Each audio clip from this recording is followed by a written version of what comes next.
Olá, esse vídeo é para falar de um artigo que foi feito para a disciplina de ferramentas computacionais do mestrado em Engenharia de Produção da UF. O nome do artigo é Escolha de uma carteira de resseguro por meio do método Sapevo com múltiplos decisores, Sapevo-M. Então, eu vou fazer uma breve, andar um pouco pelo artigo falando um pouco sobre o que foi feito até chegar na conclusão dos resultados finais. Então, para quem não conhece, resseguro definição mais geral e mais conhecida é seguro do seguro. Então, são empresas que pegam o risco do mercado segurador como forma de dar capacidade, melhorar a gestão de risco das seguradoras e alavancar a operação, entre outras coisas. Bom, uma breve introdução que o mercado de resseguro ele tem ficado cada vez mais competitivo, não só pela quebra do monopólio, que aconteceu em 2007, mas também por uma legislação cada vez mais rigorosa e restritiva.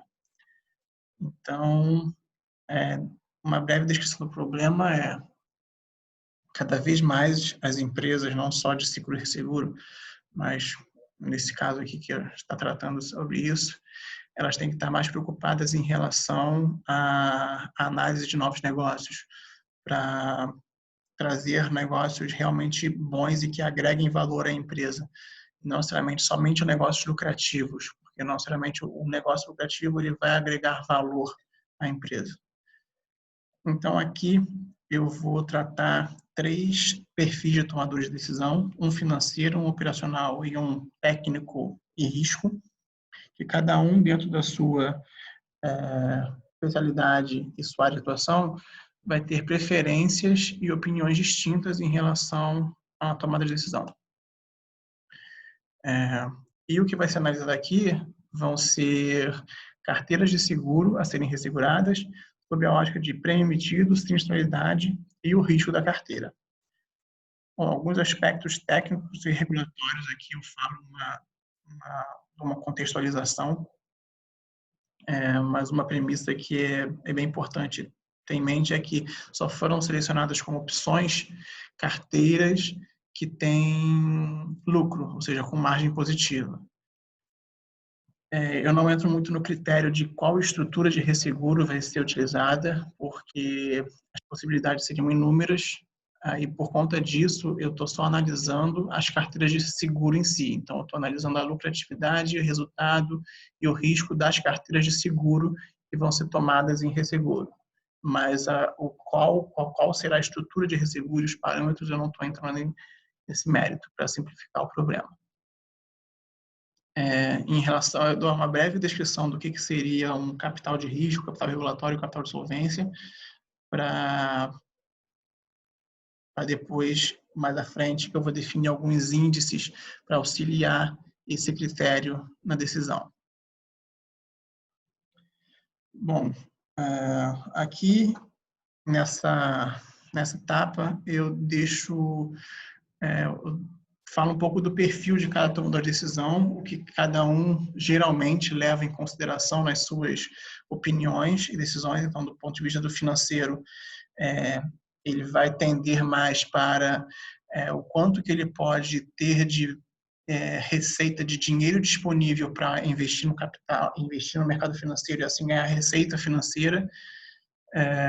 Um outro ponto que ele também deverá levar em consideração é a possível necessidade de ter que pedir dinheiro ao acionista, dado uma futura insuficiência de capital, caso haja.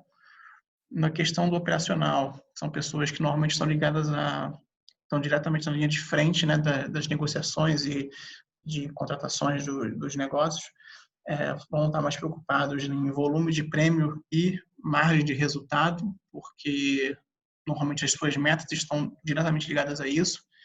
E o perfil técnico e risco, ele vai ter maior preocupação em relação à sinistralidade, que está diretamente ligada às provisões, né, aos passivos operacionais, e a volatilidade desse risco, que vai estar ligado diretamente ao capital regulatório. Então, as carteiras que foram analisadas foram de 3 seguradoras, somente do ramo vida, e que só operam em vida e não estão ligadas a banco. Então, foi extraído o histórico de sinistros, prêmios e despesas comerciais entre janeiro de 2015 e dezembro de 2019. Esses dados foram pegos no site da SUSEP, que é a Superintendência de Seguros Privados, que é a autarquia que regula o mercado. Bom, abaixo, em relação a prêmio, foi calculado um prêmio emitido líquido, que é justamente líquido de despesa comercial, para tentar deixar as seguradoras numa mesma base, assim, uma base aproximada. Agora, em teoria, esse prêmio emitido líquido, a sua grande maioria vai ser, assim, o propósito da grande maioria desse volume de prêmio será destinado à cobertura de sinistros. Claro que existem outras despesas, mas é esperado que a maior proporção de despesa relacionada a esse prêmio líquido seja de sinistro. E aí, aqui na tabela 1, a gente tem o histórico de prêmio para cada seguradora. O histórico foi pego mensal, mas por ser muito extenso, eu optei por colocar no artigo somente os valores anuais agrupados. Abaixo tem esses mesmos valores graficamente para auxiliar uma visão de ordem de grandeza. Em relação à sinistralidade, foi utilizado os sinistros ocorridos no período sobre esse prêmio emitido líquido. E aqui abaixo a mesma coisa, foi feito, apesar de ter os dados mensais, foram agrupados de forma anual, e o gráfico também para auxiliar uma ordem de grandeza e comparação entre os números. E no quesito técnico-risco, uma premissa que foi adotada foi utilizar somente a volatilidade da sinistralidade. E aí nisso está associado somente uma parcela do risco, que é o risco do negócio propriamente dito, né? O risco da operação de seguro e resseguro. Não está, assim, não, eu deixei de lado outros riscos que também compõem esse capital. Para simplificar, porque se fossem considerados, seria muito complexo o problema. Então, para essa variável risco, foram medidos 3 índices para auxiliar os tomadores de decisão, que são a probabilidade da sinistralidade ser superior a 85%, que segue para cada carteira aqui nessa tabela, o valor esperado dessa sinistralidade, dado que esse índice de sinistralidade ultrapassou os 85%, e, por último, a relação entre o percentil 99,5 e o valor esperado da sinistralidade, que basicamente seria uma métrica desse capital necessário, e essa métrica em relação ao prêmio emitido. E aí, aplicando o SAPEVO-M no problema, foi utilizada uma escala com 7 níveis de critérios, desde 3 até -3, onde 3 é absolutamente melhor e -3 absolutamente pior.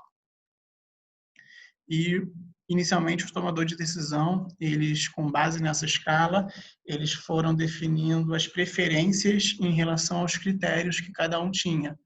Então, o financeiro, o operacional e o risco, cada um definiu suas preferências.